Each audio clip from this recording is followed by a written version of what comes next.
Halo Sobat Investor, Assalamualaikum, selamat datang di channel Invest Saham. Di video kali ini kita akan membahas saham-saham Big Banks yang kemarin sempat terkena koreksi dan juga banyak sekali ditanyakan di kolom komentar. Apakah ini menjadi peluang untuk kita bisa beli lagi saham-saham seperti BRI, BNI Mandiri dan juga BCA di harga murah? Atau ini adalah jebakan dari investor asing yang akan melakukan distribusi? Nah, kita akan bahas pada video kali ini, tapi sebelumnya disclaimer on, ini bukan ajakan jual beli saham, ini adalah analisa dan juga opini pribadi ya, bukan financial advice. So, silahkan simak sampai akhir. Yang pertama, berita dari Korea Utara ya terhadap Donald Trump, di mana Presiden Korea Utara yaitu Kim Jong-un berpesan kepada Donald Trump, di mana senjata nuklir siap menghadapi siapapun Presiden Amerika Serikat yang masih mengibarkan bendera perang ya guys ya. Di mana kita melihat ya hubungan di antara negara-negara di dunia ya dan Amerika Serikat terhadap Rusia, lalu Cina dan juga Korea Utara yang saat ini dianggap oleh Joe Biden sebagai musuh di masa kepemimpinan Donald Trump ini sangat erat hubungannya gitu guys ya. Bahkan ada hubungan bilateral seperti itu.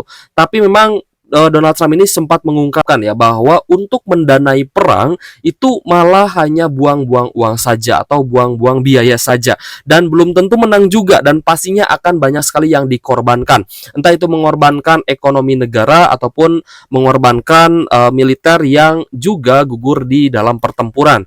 Jadi Donald Trump ya guys ya, bisa kita simpulkan bahwa beliau ini tidak terfokus terhadap perang militer. Beliau ini hanya fokus terhadap pengembangan ekonomi di Amerika Serikat. Jadi perang dagang aja. Dan kemungkinan musuh terbesar dari Amerika Serikat dalam perang dagang itu hanyalah negara Cina ya guys ya. Jadi untuk Donald Trump ketika nantinya dia terpilih sebagai Presiden Amerika Serikat lagi, kita bisa berharap bahwa akan ada kestabilan di sisi geopolitik dan juga ekonomi, baik itu secara makro dan juga mikroekonomi di Indonesia. Seperti itu guys. Lalu kita melihat juga proyeksi dari Bank Indonesia ya terkait The Fed yang akan memangkas suku bunga pada semester akhir 2024. Meskipun banyak sekali analis yang memperkirakan bahwa pemangkasan suku bunga The Fed ini akan dilakukan di bulan September. Ya, kita berharap secepat mungkin lah, karena semakin cepat semakin bagus. Karena kita melihat juga memang sangat membutuhkan ya guys ya, Amerika Serikat sendiri membutuhkan adanya stimulus dari kebijakan moneter dan juga ekonomi yang akan dipangkas oleh The Fed ya terkait dengan suku bunganya seperti itu. Dan ini pun akan menjadi stimulus yang sangat bagus untuk perekonomian di Amerika Serikat. Lalu Bank Indonesia juga memprediksi ya guys ya, di mana capital outflow-nya akan segera berakhir, dan alasannya karena adanya capital inflow 120 triliun pada 2024 ini ya guys ya terhadap sertifikat rupiah Bank Indonesia atau SRBI. Jadi untuk investor asing saya yakin kedepannya masih akan terus ada inflow ya, dan tidak akan distribusi kembali, mengingat pemangkasan suku bunga The Fed ini juga sudah semakin dekat. Jadi untuk teman-teman bilang bahwa koreksi kemarin itu sebagai jebakan, saya kurang setuju, dan pendapat saya adalah ini adalah koreksi wajar aja, bukan jebakan investor asing mau kabur lagi, mau outflow lagi, mau cabut lagi dari Indonesia. Itu tidak seperti itu guys ya, karena kita pun melihat ya sebentar lagi akan rilis laporan keuangan untuk kinerja saham-saham banking. Nanti kita lihat nih di kuartal 2 2024 ya guys ya, dan di jadwalnya ya kita melihat ada jadwal rilis laporan keuangan perbankan pada kuartal 2 2024. Tapi saya tidak tahu ini sumbernya dari mana. Ada salah satu stok Bitor ya guys ya yang sharing ini. Tapi ya ini sebenarnya tidak terlalu bermasalah lah ya. Mau rilis tanggal berapapun ya tidak masalah. Lebih cepat lebih bagus juga sebenarnya. Agar nantinya kalau misalkan labanya memang naik, ya harga sahamnya juga bisa tertrigger untuk naik lagi. Seperti itu guys.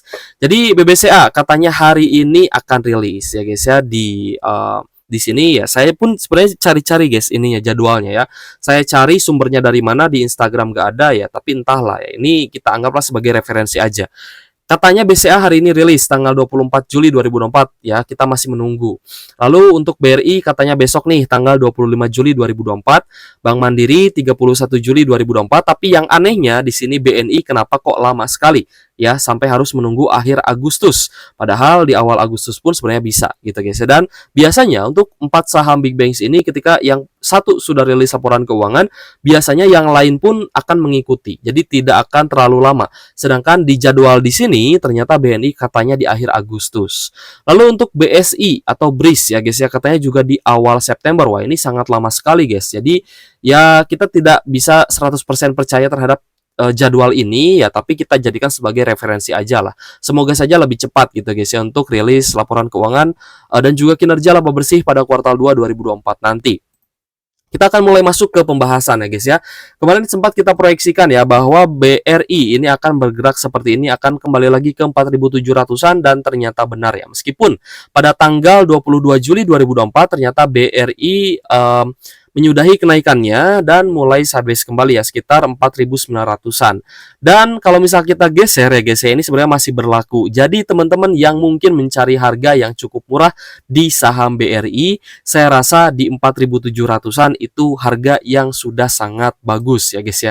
Jadi teman-teman yang kemarin beli atau yang hari ini beli ya berarti sudah tambah muatan di area low-nya, bukan di area high-nya. Jadi kalau saya pribadi sih, saya ya, jika melihat saham BRI ini mengalami koreksi, maka saya akan semangat beli. Tapi jika BRI-nya naik, itu saya akan diamkan aja gitu guys ya. Dan jangan terbalik sebenarnya, ketika naik teman-teman malah ikut hype, malah ikut beli borong ya guys ya di harga atas. Tapi ketika turun, dikasih kesempatan beli di harga murah, teman-teman malah diem aja. Saya rasa itu akan kurang efektif untuk investasi ke depannya. Jadi tetap guys ya, belilah saham bagus itu di harga murah. Jadi ketika ada koreksi, manfaatkan untuk beli lagi. Nah, jadi kemarin sebenarnya saya ingin bahas ya, tapi waktunya cukup terbatas karena banyak sekali saham-saham yang rilis laporan keuangan kuartal 2 ini.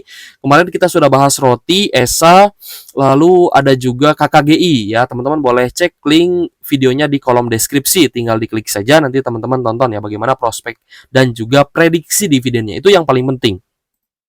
Lalu untuk BRI ini di level sekarang ya 4.770 karena next day setelah adanya koreksi ini, hari ini malah sideways ya guys ya di 4770 dan ini masih berjalan ya pukul 14:46. Jadi saya rasa BRI ini akan bertahan ya guys ya sekitar 4700-an, bahkan mungkin untuk ke 4700 pas pun itu akan sulit. Ya tapi kita lihat saja lah ya, semakin terkoreksi sebenarnya seharusnya kita semakin beli.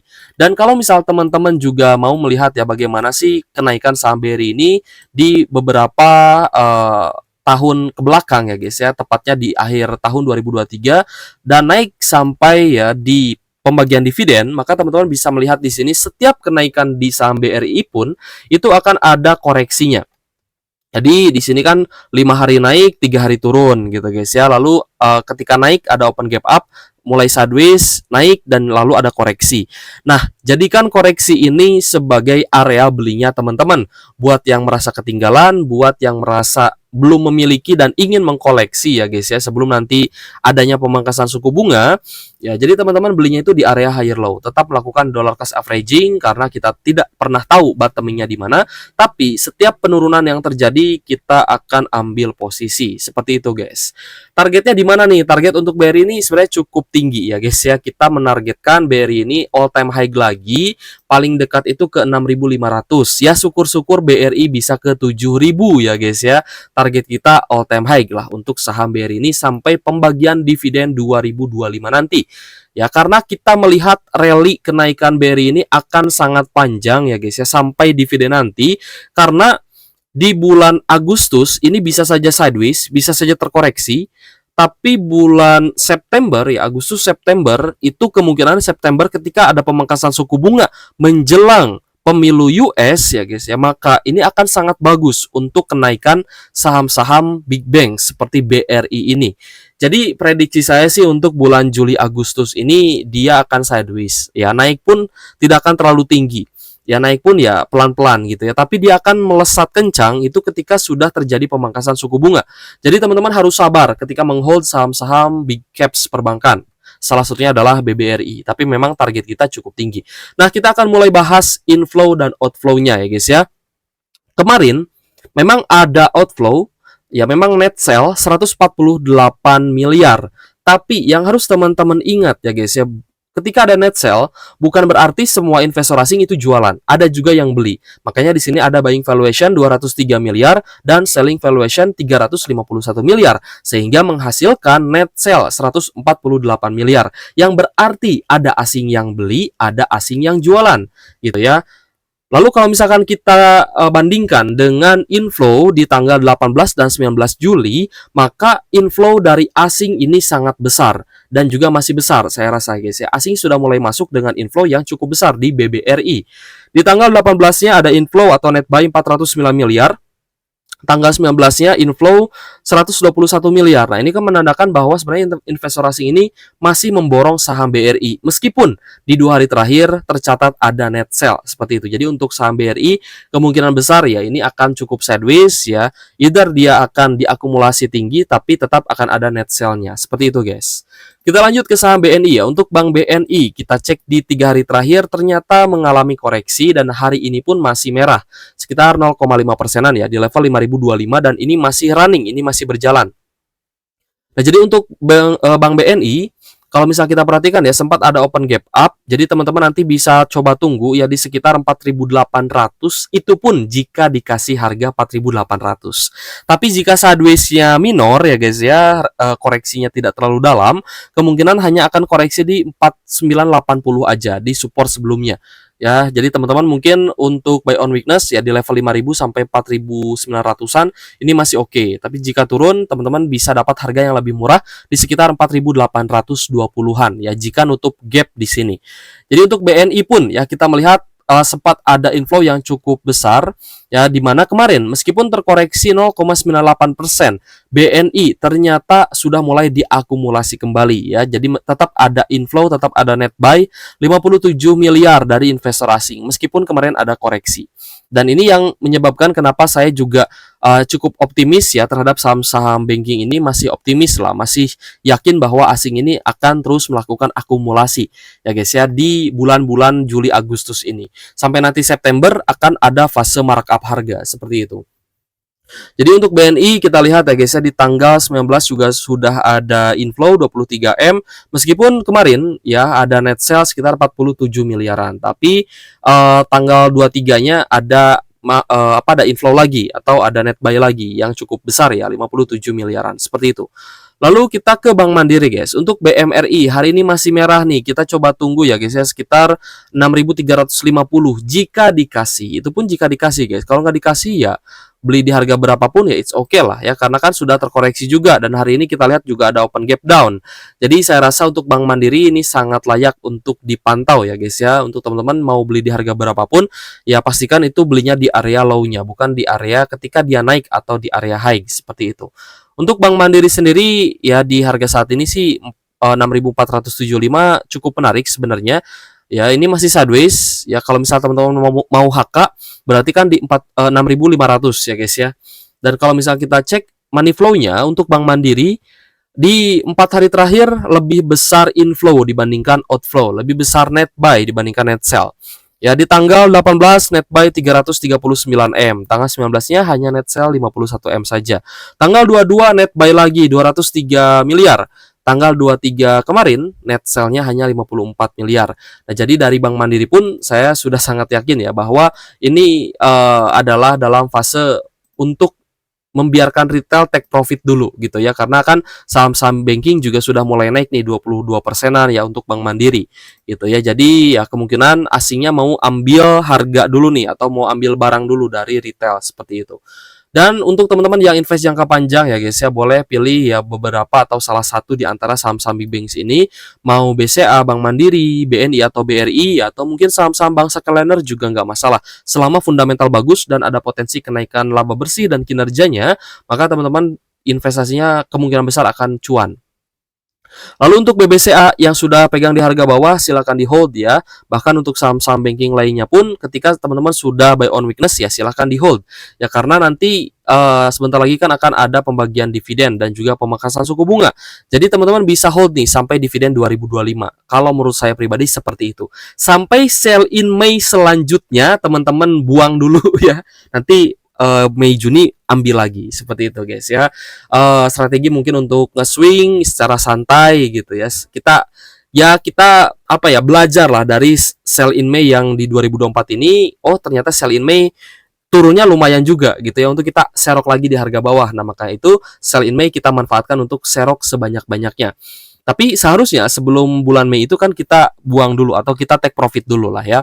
Jadi untuk BBCA sendiri hari ini cukup sideways ya, juga ada sedikit koreksi di level 10.100 ini masih berjalan juga. Jadi untuk BBCA kita cek, memang saham perbankan big caps yang paling banyak diakumulasi oleh investor asing. Selama BBCA akumulasi asing, saya masih yakin untuk saham-saham big banks lainnya pun kedepannya masih akan diakumulasi oleh investor asing, termasuk Bank Mandiri, BNI dan juga BRI. Ya guys ya, saya juga ini ya banyak sekali mendapatkan komentar, Kak kenapa kok sangat bullish terhadap saham-saham perbankan gitu ya. Ya apalagi guys, agenda yang akan dilakukan untuk menstimulus ekonomi, ya apalagi selain pemangkasan suku bunga oleh The Fed. Dan itu bukan hanya berimbas terhadap ibaratnya stocks di US, tapi stocks di Indonesia atau saham di Indonesia juga akan terimbas sangat positif. Jadi ini adalah peluang yang cukup bagus untuk kita akumulasi saham-saham banking di harga yang masih murah dan belum naik tentunya. Jadi kalau misal teman-teman menanyakan dan bertanya apakah ini jebakan investor asing untuk distribusi, saya rasa ini bukan jebakan mereka akan distribusi, tapi ini adalah jebakan agar kalian buang barang ke investor asing, agar asing dapat banyak barang, ketika harga naik teman-teman nanti beli di atas, seperti itu. Jadi ini sebenarnya apa ya, peluang ya untuk kita bisa akumulasi kembali saham-saham big banks ini di harga yang lebih murah seperti itu. Oke guys, menurut teman-teman saham mana nih yang prospek paling bagus ya guys ya untuk tahun 2024 dan juga 2025? Kalau saya pribadi targetnya adalah all time high ya. Untuk BRI all time high-nya di 6.500, untuk saham-saham lain juga mengikuti, tapi targetnya memang all time high ya guys ya sampai dividen 2025. Oke guys, terima kasih sudah menonton.